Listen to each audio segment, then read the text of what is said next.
I've been digging through Eugenia's family members recently, just cleaning out the skeletons in her closet, trying to figure out what the COONEY family chaos is really all about. I wanted to learn more about her father, which I've been making videos giving you guys a little bit more insight as well. I've covered her mother in the past, but one person I never talked about who played such a huge pivotal role in Eugenia's life. Was very close to this woman, and that's the grandma. We never talked about the grandma, and the grandma spent a significant amount of time in the home. Granted, she was suffering from dementia at the time. I feel like the grandma knew a lot of things and seen a lot of things that went on in that home. You even heard clips of the grandma in the background yelling. One day while Eugenia was streaming, the grandma's in the background yelling, "You know you're killing her. You need to stop." So I feel like the grandma knew a significant amount of things about Eugenia, and not just about Eugenia specifically, but about Deb and the dynamic that they have and the things that actually occur behind the walls of the COONEY family home. I feel like, of course, you would want your parent to come stay with you if they were suffering from something such as Eugenia's grandma did suffer from, and of course you'd want your parent to be there so you can take care of them, keep a close eye on them. But what was Deb's true intentions? And I'm just curious about this, and this is why I want to dive into this video with you guys today and talk about it just a little bit more. Now, the grandma was clearly kind of out of her mind and was going through this thing, sundowner syndrome, towards the end of her little road, where she would kind of see things, hear things that weren't really there, just go through these episodes. So maybe Deb kind of took this little bit to her advantage, to where maybe the mom won't really fully catch on and grasp the situation, so she would feel comfortable bringing her into the home with this weird dynamic that her and Eugenia had. The thing about it is that people with dementia, even though they do have moments of clarity where they do remember and express true feelings, even if they can't consistently recall them or contextualize them correctly, they do have an ability to access memories, and that can fluctuate.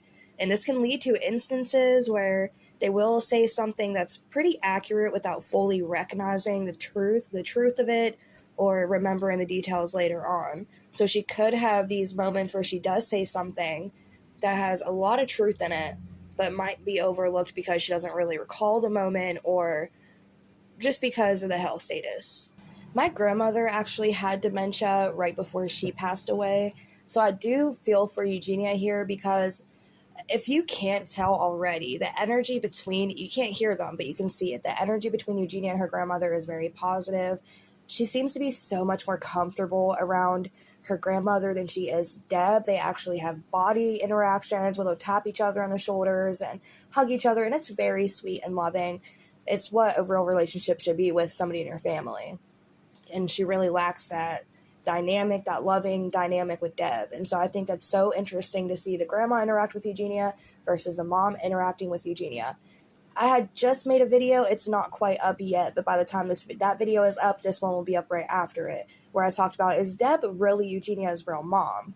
Again, I had come across an article, just in case you didn't watch that video, that talked about a Colleen Cooney passing away, who was married to a Kevin M. Cooney. And the thing about that I found interesting about that, Eugenia's name was going to be Colleen Cooney right before Deb decided didn't really fit, let's change it to Eugenia Cooney. So I felt like there could be a little bit of truth behind that, and the grandma did say something during this live stream, and I can't play the full clip because Eugenia always loves to play DMCA music in the background, so I'm not able to play a lot of her streams or her older ones.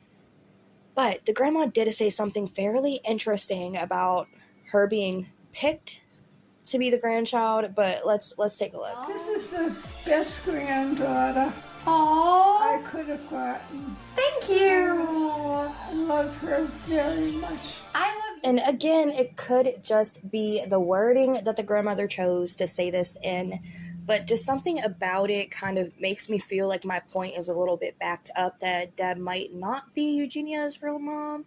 And maybe that might be why there's such a disconnect. You can see it. It's a clear disconnect between Deb and Eugenia whenever they interact with each other, whenever they film with each other, when Deb's present. Eugenia, she's not really feeling it. Eugenia does say, like, Deb's a great mom. She loves her so much, blah, blah, blah. But if Deb did kind of take over a caregiving role for Eugenia and played the mom role for her, Of course, Eugenia might feel obligated to say how great of a mom Deb is because she took over this role that her own mother didn't. And again, this is all speculation. I just feel like that is a pretty fair point to make. Not even like really a fair point to make, but a good point in speculation to talk about. I do want to talk about just briefly about certain things that could go on in the home. And I want to play a couple clips just for a little bit of context before I dive into the things I'm about to say next, because it's a little bit heavier of a topic than I'm used to really talking about. So I like my favorite anime. Let's see. I like Death Note. I like Black Butler. I like Tokyo Ghoul. There's a lot of good anime. What about dates? Any? I mean, I've hung out with people and stuff like that. So, like, yeah, I try to hear, like, noises. I feel like I'm, like, hearing yelling. Here, I'm just gonna text my mom real quick and make sure everything's okay. I think everything will be good. I want to talk about this real quick because a lot of people question how Deb cares for Eugenia. And I don't mean, like, emotionally cares, but how she provides physical care for Eugenia given Eugenia's state. I mean, as a parent myself, I'll tell you right now, my child will never ever get to be like that because I'll do whatever I need to do, whatever it takes to make sure that their health is well looked out for, even if they don't feel like their health needs to be looked out for. You as a parent knows, and shit, we can just look at Eugenia and we know somebody needs to be looking out for her. So, given that Deb lacks such an ability to look out for Eugenia, it makes me question, was she able to properly care for the mom, the grandma? I'm not trying to be rude here, body shame anybody, but I just do want to say that it's a little bit concerning to me that these two women in the home are fairly frail and thin, but then it looks like the other members of the family haven't missed a meal in a while. So I just wanted to say that a little bit because it adds to my concern. With that being said, I did not write this next little segment that I'm about to read off. I'm about to read something off, and it says here that recognizing an abusive, I'm going to say abusive, but you guys know the word I mean for this, for somebody to recognize an abusive situation, whether they can or not, is based off of the stage and severity of the dementia. In some cases, it says individuals with dementia may still have moments of clarity where they can perceive and understand abusive situations. However, due to cognitive impairment, they might struggle to communicate or remember these instances consistently or coherently. It says here they might express distress or discomfort without being able to clearly articulate the cause or effectively seek help. Additionally, some individuals with dementia might become more vulnerable to abusive situations due to their decreased ability to protect themselves or make sound judgments for their safety. Y'all, if the way I said that word and y'all know which one I'm talking about is bugging you, I'm sorry, it's bugging me too, but it's the best I can do and not get my channel demonetized. I want to bring up and talk about the Gypsy Rose Blanchard situation for a minute.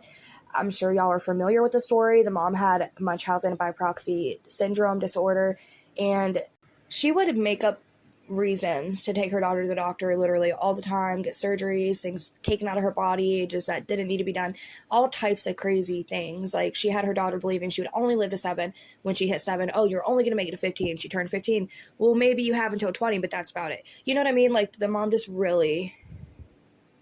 She literally would put things in the daughter's mouth that would make her drool to take her to the doctors and say, we need this removed so she can stop drooling. Craziness, crazy shit that you should not be doing to anybody, let alone your own child. And the thing about it that's crazy is that the mom, had all the backlash for that disorder that the hell she put Gypsy through just having that disorder that went untreated.